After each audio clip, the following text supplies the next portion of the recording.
वक्त से पहले की गई कुछ हैरत अंगेज प्रेडिक्शंस यानी पेशन गोइयों का, जिन्हें सुनकर शायद आप भी चकरा जाएं। वीडियो शुरू करने से पहले बताता चलूं कि मैं ये सब यूं ही नहीं कह रहा, बल्कि ये सब वेल डॉक्यूमेंटेड है और इन प्रेडिक्शंस के लिंक्स भी मैंने नीचे दे दिए हैं।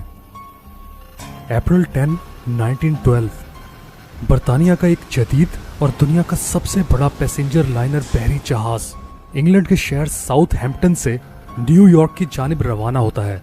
मगर 3 दिन बाद 14 अप्रैल की रात 11:40 पर एक आइसबर्ग से टकराकर चंद ही घंटों में अटलांटिक ओशन के सर्द पानियों में गायब हो जाता है। यह हादसा 1500 लोगों की जानें निकल लेता है। हम बात कर रहे हैं टाइटैनिक की, जिसे आज भी दुनिया अच्छे से याद रखे हुए है। टाइटैनिक शिप को 1911 में एक ब्रिटिश कंपनी ने 15 लाख पाउंड्स की मालियत से तैयार किया, जिसकी आज वैल्यू 14 करोड़ पाउंड्स है। 824 फीट लंबा ये उस वक्त का सबसे बड़ा, सबसे मजबूत और सबसे महंगा बहरी जहाज था। लेकिन अगर आप इस वाकये से 14 साल पहले लिखी गई एक किताब द रेक ऑफ टाइटन को पढ़ें तो आप एकदम चक्कर खा जाएंगे, क्योंकि ये किताब टाइटैनिक का पहले से लिखा गया स्क्रिप्ट मालूम होती है। इस किताब में डूब जाने वाला बहरी जहाज टाइटन भी 800 फीट लंबा था, जो अटलांटिक ओशन में बिल्कुल इसी जगह एक आइसबर्ग से टकराकर डूब जाता है, जहां टाइटैनिक 14 साल बाद डूबता है।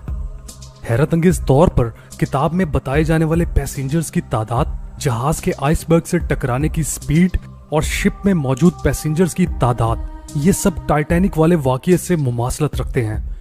अमेरिकन मुसन्निफ मॉर्गन रॉबर्टसन की इस बुक में की जाने वाली इतनी एक्यूरेट प्रेडिक्शन के राज को आज तक कोई नहीं समझ पाया।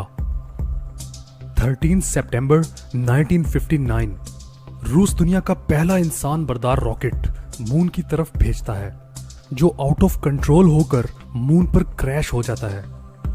10 साल बाद यानी 20 जुलाई 1969 को पहला proper human moon mission Apollo 11 कामयाबी से चांद पर लैंड कर जाता है।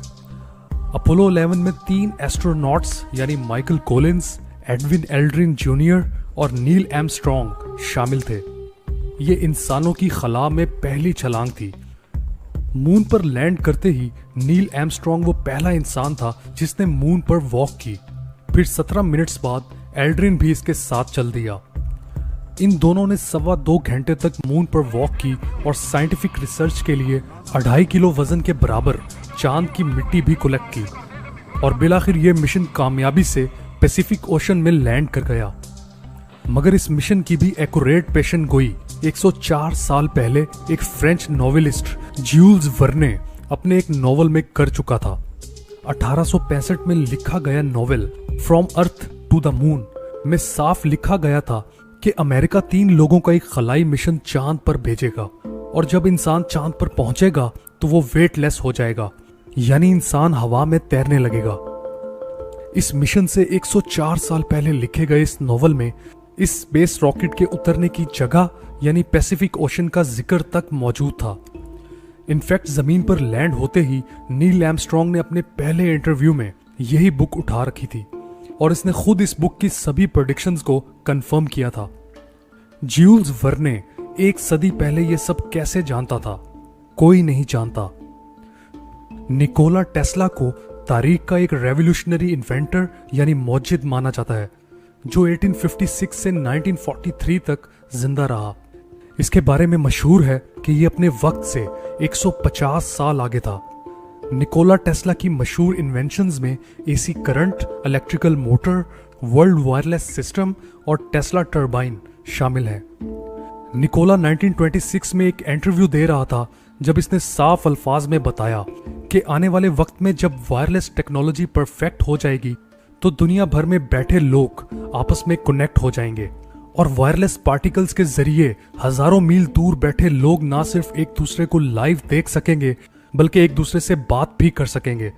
80 साल पहले लोग निकोला की इन बातों पर हंसते थे, और आज टीवी और स्मार्टफोन्स आम हो चुके हैं। निकोला ने 1898 में यह तक प्रेडिक्ट कर दिया था कि एक वक्त आएगा कि जब ऑटोमोबाइल इंडस्ट्री इतनी एडवांस हो जाएगी कि लोग ऐसी गाड़ियों में घुमा करेंगे जो खुद ब खुद चलेंगी।